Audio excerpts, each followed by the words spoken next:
Assalamualaikum warahmatullahi wabarakatuh. Saya Suli Septiani, NIM C1C0180034. Baiklah, di sini saya akan menjelaskan mengenai materi komunikasi informasi akuntansi.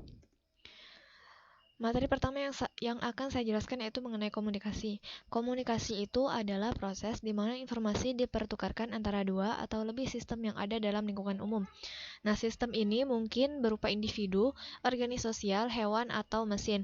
Nah, informasi itu secara umum didefinisikan sebagai materi bermotif atau energi yang mengurangi ketidakpastian dalam perilaku masa depan sistem berinteraksi. Selanjutnya yaitu fungsi komunikasi. Komunikasi itu sendiri membantu menjelaskan kepada para karyawan apa yang harus dilakukan, seberapa baik mereka bekerja dan apa yang akan menjadi perkembangan motivasi dengan dapat dikerjakan untuk memperbaiki kinerja di bawah standar. Nah, fungsi terakhir yang dilakukan oleh komunikasi itu berhubungan dengan perannya dalam mempermudah pengambilan keputusan.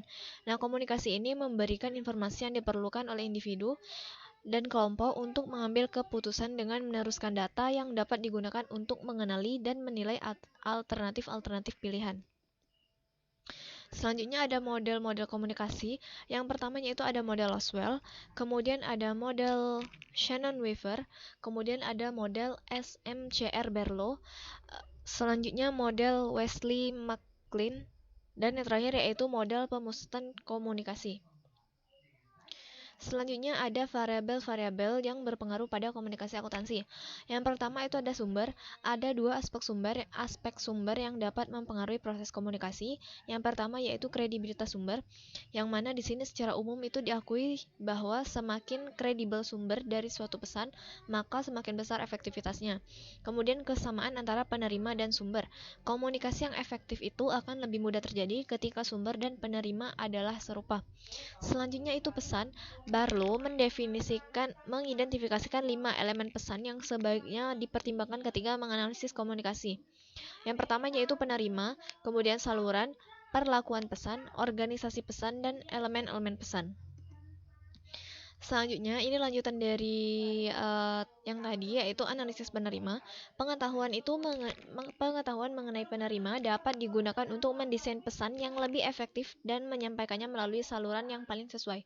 Komunikasi yang efektif itu dihasilkan ketika informasi didesain secara spesifik untuk penerima. Nah, akuntan sebaiknya menyelidiki penerima yang dimaksudkan, penerima aktual, dan penerima yang potensial sebelum menghasilkan dokumen. Kemudian analisis jaringan.